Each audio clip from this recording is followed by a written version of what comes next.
So use of standards in design.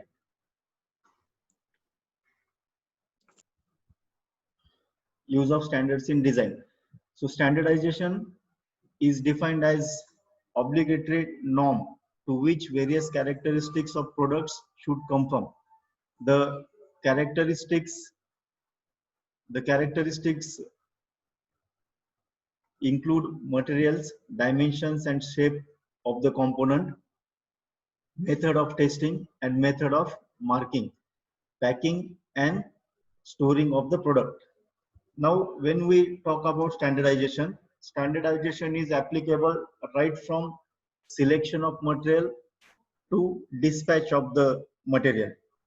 Like say, when we talk about standardization in material, the standards for material, their chemical composition, mechanical properties, and heat treatment. These are the parameters on which we are giving certain codes. Like based on strength, the material will be designated as FG 150, FG 200, FG 220. This is IS 210 notification for standardization. They designate the strength. So 150, 200, 220, this is the strength of the material, yield or ultimate strength depending on the material. Then depending on the chemical composition, the material may be designated as 55 CR3. So this is as per IS 570 part 4 code. So this is based on the chemical composition of the material. Then standards for shape and dimensions of commonly used machine components. So when we are fixing up the dimensions and the uh, machine shape of the machine component, there are certain standards which we need to follow. Dimensions and cross section of the V weld, that is monitored by IS 2494. So like this, various standards are there based on the size and shape. Then depending on the standards for fits, tolerances and surface finish of component, fits are designated according to the IS standard 2709. Tolerances are specified according to IS standard 919, and surface structures are defined according to the standard IS 10719. We will see all this in details later on. Then standards for testing of product. So once the component is manufactured, for testing also we are having certain standards. Like for testing of pressure vessels, it is governed by IS standard 2825. Then standards for engineering drawings of component. When we are designing or designating or showing the drawings, it is also being governed by the BIS drawing standards. SP46 is the code or the standard used for drawing. Then standards used in design office. The standards which we are using are of three types: company standards, example service standards which the company is using on its own internal circulation. Then national standards, IS and DIN are the example of this, that is Indian standards, which will be applicable for all the companies, all the manufacturers within the nation. Then international standards means ISO, which is applicable for all the countries. All the countries, all the companies will be governed by the same standards. European standards are there, CO, CS, all these standards are international standards. Now, once the standards are set, when we are designing something, we need to lock the dimensions of the component. We sometimes need to round up the thing, and when we are purchasing something, the component is available in certain standard dimensions. So these things are governed by preferred sizes and preferred series. So what is preferred size, preferred series, that we will see. Preferred series is governed by preferred numbers. So what do we mean by preferred number? Sir? Yes. Yes, yes. Can you hear me? Yes, sir. Okay, so preferred numbers means the system is based on the use of geometric progression to develop a set of numbers. There are basic 5 series to denote the preferred numbers. They are R5, R10, R20, R40 and R80. The preferred numbers, they have been designated by the series denoted by R, and which increases in the steps of 58%, 26%, 12%, 6% and 3%.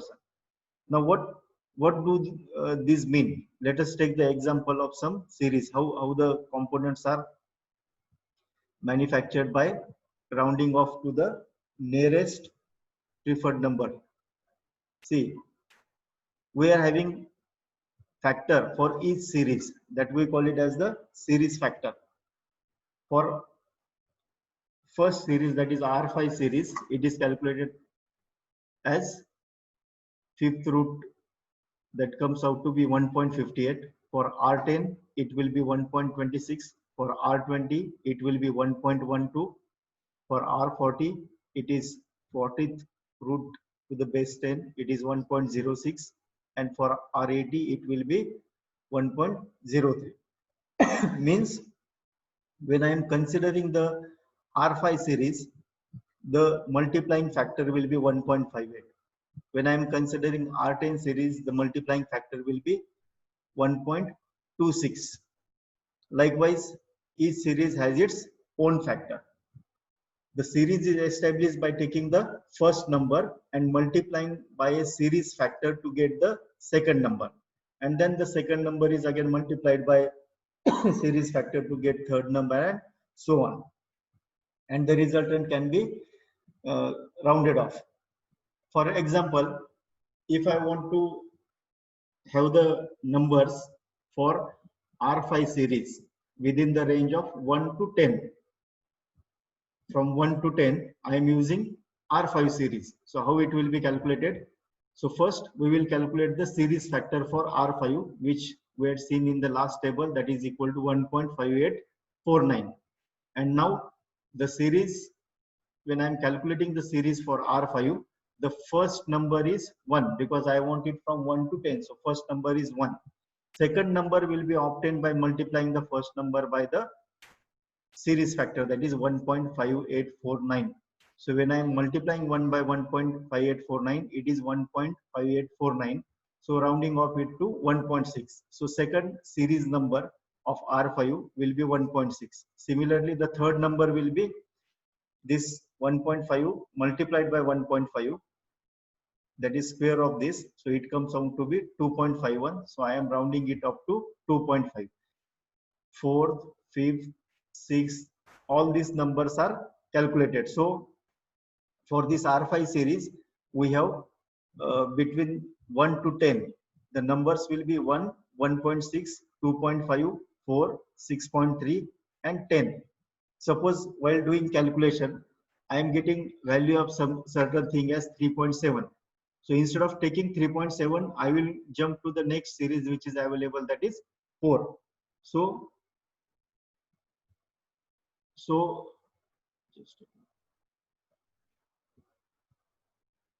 the components available will be within the given series factor, and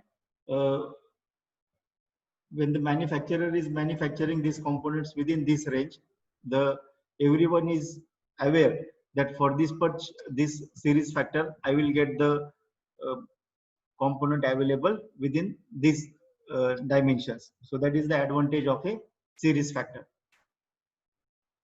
Let us take some other example. Suppose, for an example, consider a manufacturer of lifting tackles who wants to introduce 9 different models of capacity ranging from 15 to 100 kilonewton. Now the manufacturer is manufacturing a lifting tackle and the load range is 15 to 100, and now he wants to fix the load capacity. Now if he refers to the R10 series, the capacity of different models will be, now for R10 you will get the series factor.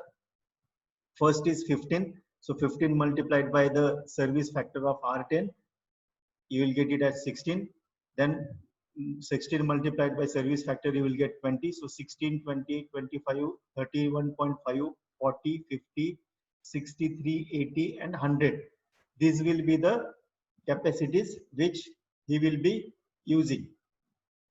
This is the capacity which he will be using. So this will be the range of the lift which will be available. 1, 2, 3, 4, 5, 6, 7, 8, and 9. So from 15 to 100 kilonewton lifting range, there will be 9 cranes available. If he wants to go for low limit, he will increase the series number. If he wants to go for higher options, then he will decrease the series factor. So this is how the preferred series are used. Then in initial stage, the product is manufactured in a limited quantity and use is made of the R5 series. As the scale of production is increased, a changeover is made from R5 to R10 series, introducing new sizes of intermediate values. So when we change from R5 to R10, the range will decrease. Instead of 10 options, he will have 7 options. Then when I go for R10 to R15, then I may have 4 options, like that. So when the quantity increases, when we go for mass production, we go for higher series, thus reducing the intermediates value available. So preferred numbers minimize unnecessary variation in the sizes. They assist the designer in avoiding selection of sizes in an arbitrary manner. The complete range is covered by minimum number of sizes, which is advantageous to the producer and consumer. The producer is also convenient that within this range, these are the values available. The customers are also knowing that this will be the available values for the product which they require. So that is the use of the preferred series. Now there are two terms, namely basic series and derived series. Basic series means the series which we have studied right now from R5 to R80. These are called as basic series.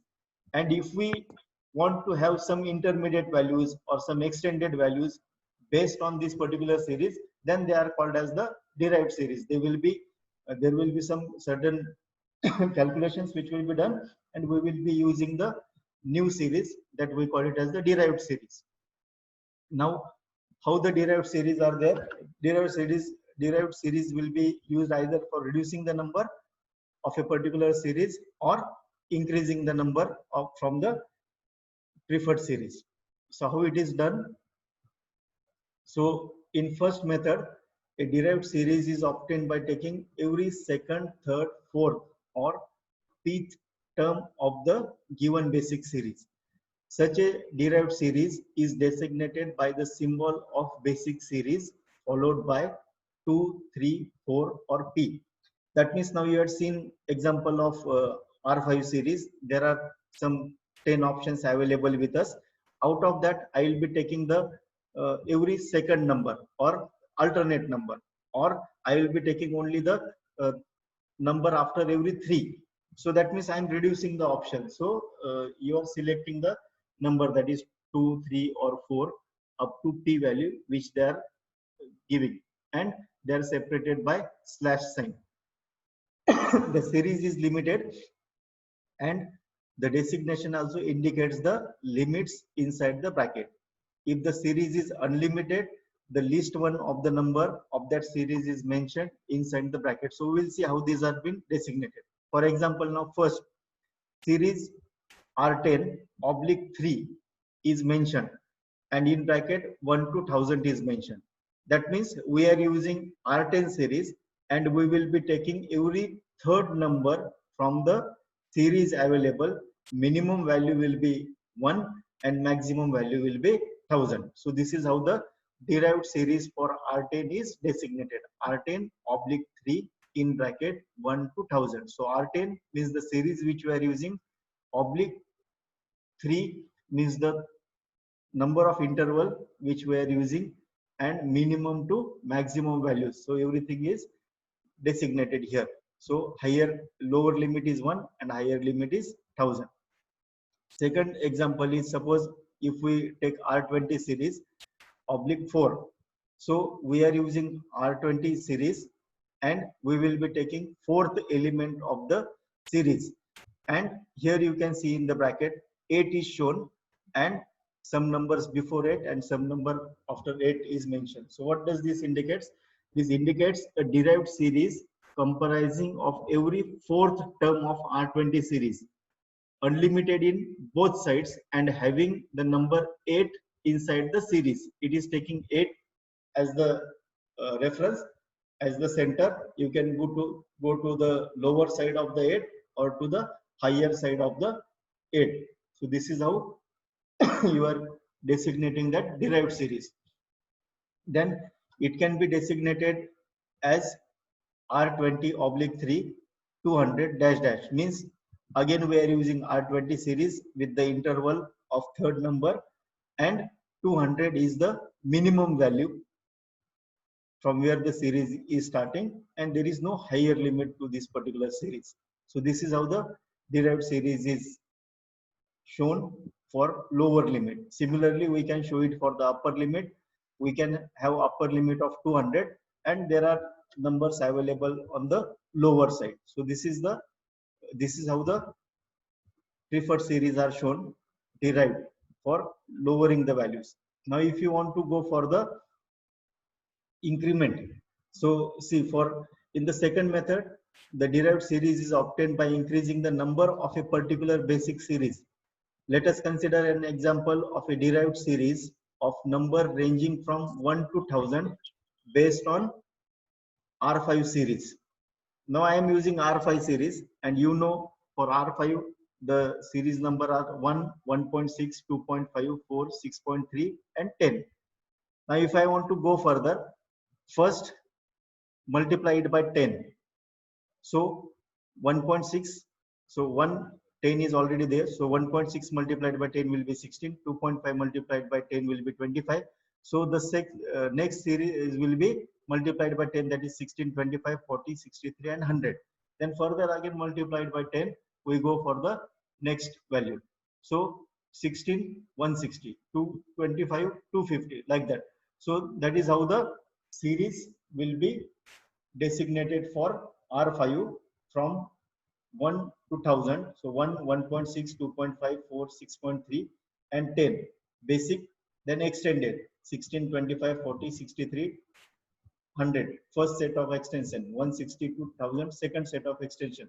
So these will be the values available in the R5 series of range.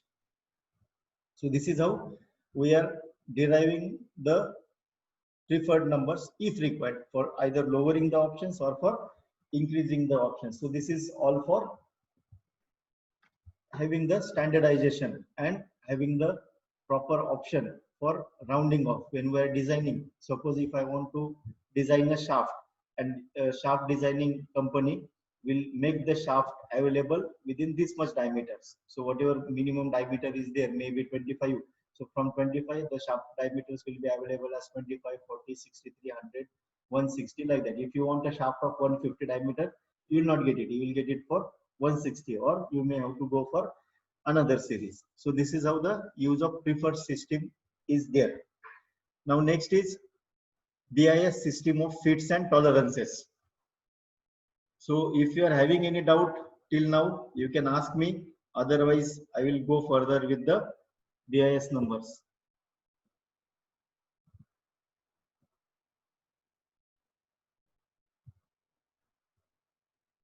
Yes. Simultaneously, I am taking your attendance.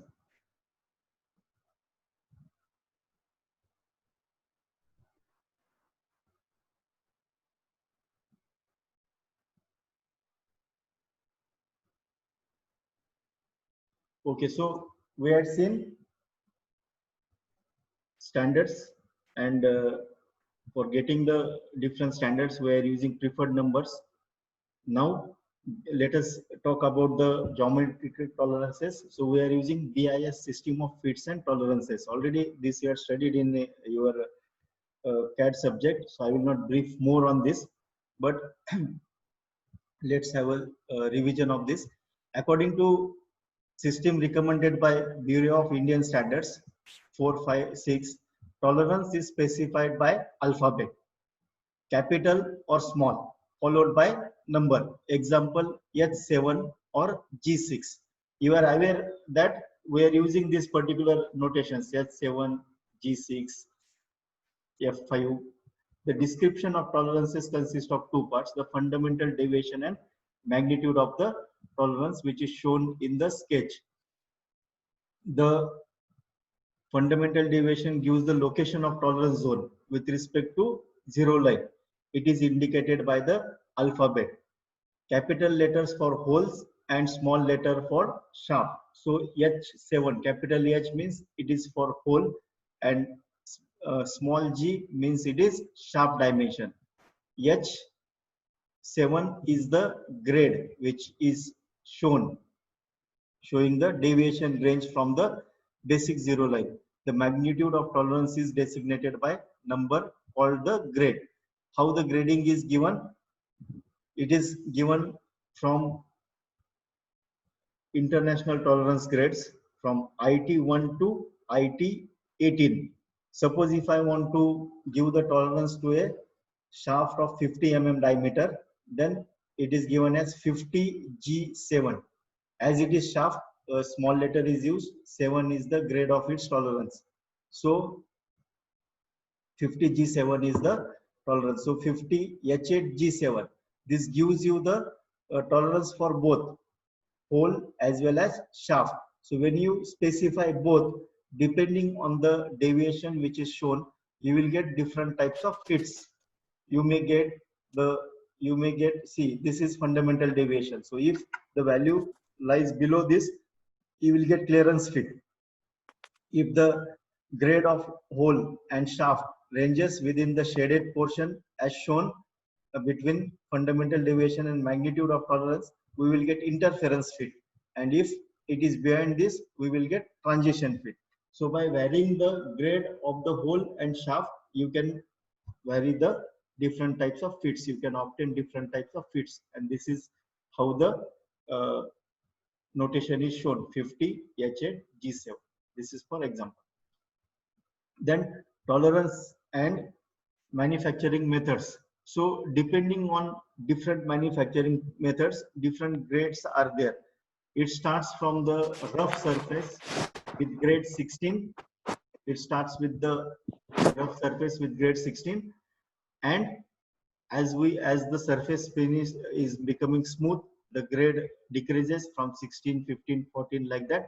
So when grade decreases, the finishing obtained is more. The average roughness value is less. So we get the finished surface. So when you are changing the grade, obviously you are changing the manufacturing method. And when you are changing the manufacturing method, the cost of the manufacturing varies. So you should be very particular while giving the tolerance and the grades for the machining symbols. For example, here H5, H6, H7 grade for the boring is shown. So H5, H6, H7, as we go on increasing the grade, the finishing method improves, the roughness value decreases, and the component is smooth. So final grade of tolerance result in costly manufacturing methods. They are to be specified only on grounds of functional requirements. Coarse grade of tolerance reduce the cost of production. The designer should always take into consideration the available manufacturing facilities and their cost competitiveness before specifying the grade of tolerance. It's not like randomly you are specifying any grade. So the grade is going to affect the manufacturing, the finishing, and that means it is going to change the manufacturing process, which may be costly if you go for the higher grades or the finer grades. So these were some considerations. So other considerations in design are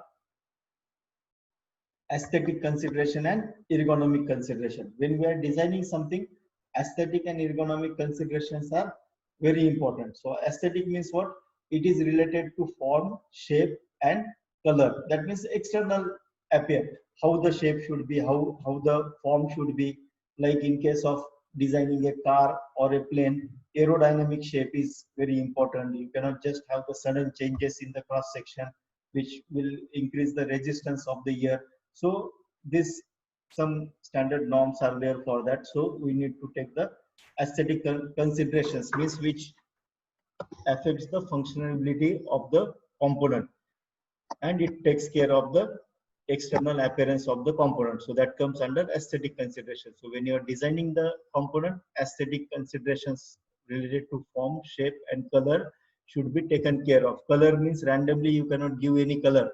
So there are standard coding, like for your signal, traffic signal, you have red, yellow, and green, which specifies particular task. Likewise, it is there in the companies. So we have to consider the specific color coding also. That comes under the aesthetic consideration. Then we have ergonomic considerations. Ergonomic means it is relation between man and machine, and the application of anatomical, physiological, and psychological principles to solve the problems arising from man-machine relationship. So now what do we mean by man-machine relationship? When the operator is operating the machine, if he is standing for 8 hours, it may be very tedious. If he is sitting, then whatever the controls are there, that should be within the reach of the hand. Then there are certain zones available, like the display control should be directly in front of your face. Then whatever the switches are there, that should be very easily reachable. Emergency control should be at some higher side. So like that. If it is operated by low force, it will be in the range of the hand. If we need more force to apply, then it may be a foot pedal type where we can apply more force. So like this, when the relation between the man and machine during the operation is considered, uh, that is called as the ergonomic consideration. So this is all regarding aesthetic and ergonomic considerations. We'll see the things in details later on. Then we have the term factor of safety. So it is very important when you are designing something. So now what is factor of safety? While designing a component, it is necessary to provide sufficient reserve strength in case of an accident. This is achieved by taking suitable factor of safety. Now, how the factor of safety is taken? The factor of safety is defined as failure stress upon allowable stress, or failure load upon working load. That means if the strength of the material is, ultimate strength of the material is 250, I am not going to load the component till it reaches the strength of 250. I may load the component up to 200 only or 180 only. So this is my allowable value, and the allowable stress is 250 and the failure is 250, and I am allowing up to 180 only. So the difference between these two is called as the factor of safety. If it is 200 is the suppose if I talk about the load carrying capacity, if the load which can be applied on that particular component considering the strength is 200 Newton. So if I apply a load up to 200, the component is not going to fail. But if I apply the load more than 200, the component is going to fail. So I will say that the loading is possible up to 100 only. That means the factor of safety is double. Instead of 100, if by chance it is overloaded, 125, 150, 175, still the component will not fail. So that means whatever the failure load is there, our working load should be defined less than that. Whatever the failure stress is there, the allowable stress should be defined less than that. So by chance, due to some working conditions, if it exceeds that particular value, still the component is not failing. That we call it as the factor of safety. So as far as the material is concerned, for ductile material, the allowable stress sigma is obtained by yield strength upon factor of safety. And for brittle material, the relationship is ultimate strength upon factor of safety. Suppose if I am taking factor of safety as 2, then and yield strength is 200.